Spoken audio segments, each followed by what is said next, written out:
Our budgeting boot camp begins with retired Army Drill Sergeant Luke Hopkins, now a financial planner for active duty personnel and civilians. Hopkins, a Sergeant First Class retired, served 23 years, holding several positions including Drill Sergeant and Recruiter. You want to make sure that whatever you are in search of fits within your budget. So if you don't have a budget that you're trying to operate within, then you already lost the battle. You have to know what your budget is in order to move forward when you're talking about making large purchases. Lena Wall says she made a budget and stuck with it. The Chief Warrant Officer 3 retired, served 25 years in the U.S. Marines. How much am I going to spend on shopping, travel, food, mortgage payments, utilities, and then always make sure that you got at least come out ahead and make sure I'm never upside down. Staying within budget isn't easy. With husband and wife, it's more than twice as hard. Nobody knows better than financial advisor and former Army spouse Laura Turley Denny. The military has so many different things that they have to deal with the deployments, with short, TDYs that they go on. It's hard enough for a husband and wife to sit down and talk about finances, much less agree on finances. Then all of a sudden the military throws in this, boom, we're gonna send you somewhere.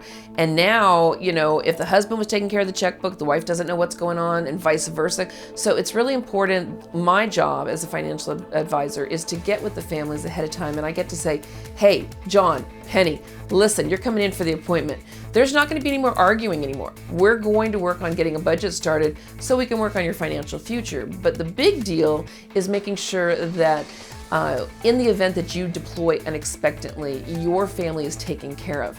So I sit down with them and I do a budget. Use the budget planner that came with these training materials. It's also available at this website, www.autofinancing101.org. It's important to identify all your expenses, says former military spouse Carrie Daniels, a financial planner who's counseled many military families. We would sit down and go through their budget, even groceries and haircuts, and just figure out where their money goes so that they could plan well for their future. The problem is it's so easy to lose track of what you're spending. You stop by the ATM and you get 20 bucks here and there, and it seems like nothing, but over several months, that adds up to a lot of money, and they have no idea where they put that. It's critical to know where the money goes.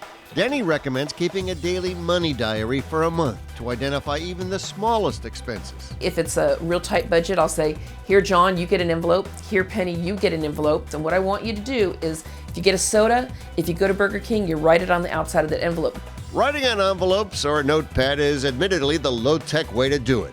A high-tech alternative is to make a note in your phone, or even take a picture of every receipt as you get it. Another budget issue is the cost of moving. According to former Army Captain Chuck Busack, the Desert Shield Desert Storm veteran is a West Point grad, class of '97, now a financial planner. When you're doing a lot of moves, you don't realize how much money you spend when you're reestablishing your home in the next place.